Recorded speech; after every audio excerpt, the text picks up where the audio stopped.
la soirée de la cabane à sucre urbaine et virtuelle est au profit de la Fondation de l'athlète d'excellence, mais aussi au profit du programme de bourse de la Fondation Laurent Duvernay-Tardif au sein de la FAQ. C'est une 3e année d'affilée qu'on s'associe avec la Fondation d'athlète d'excellence pour ramasser de l'argent pour les bourses de la Fondation de Laurent Duvernay-Tardif. C'est quand même pas rien.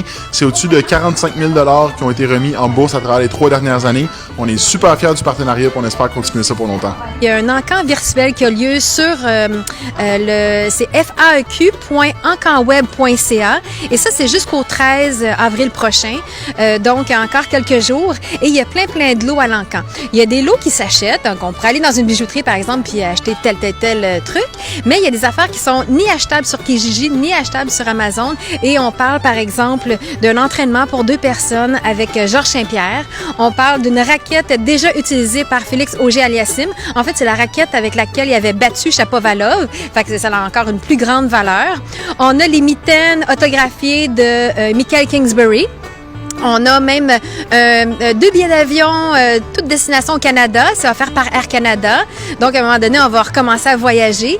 Donc, il y a plusieurs lots très intéressants. Ayant été moi-même boursier dans le passé, il y a de cela 10, 12, peut-être 15 ans, je sais à quel point ça fait du bien. C'est un soulagement pour un athlète qui a des passions pour d'autres choses que juste son sport, comme dans les arts, par exemple, d'avoir cette espèce de soutien financier-là qui fait en sorte que tu n'as pas besoin nécessairement d'avoir une job à temps partiel, etc., puis de te concentrer sur tes passions puis essayer de les amener au plus haut niveau.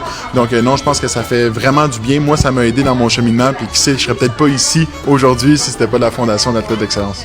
Non seulement cette période d'étudiant athlète, mais la Fondation m'a aussi grandement accompagné dans la transition de fin de carrière. Donc oui, il y a un soutien financier qui était inestimable, mais aussi lorsque tu te poses des questions sur ton après-carrière, sur ta future identité, et que tu as quelqu'un qui te donne un coup de main ou un soutien en parallèle, ce que la Fondation a fait, ben ça permet justement un tremplin un petit peu plus facile. L'équipe ou l'organisation sportive d'un athlète, ben c'est un de ses plus grands sentiments d'appartenance. Et là, en ce moment, ben il faut se rallier à des groupes, à des causes. Il faut que les jeunes aient justement cette identité sportive bien ancrée en eux, même si elle n'est pas autant valorisée.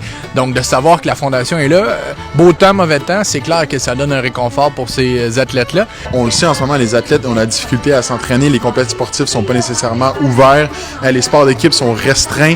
Les pratiques artistiques sont difficiles. Fait que si on est capable de leur donner ce petit coup de pouce-là pour les aider à finir l'année scolaire en beauté, ben ça sera mission accomplie.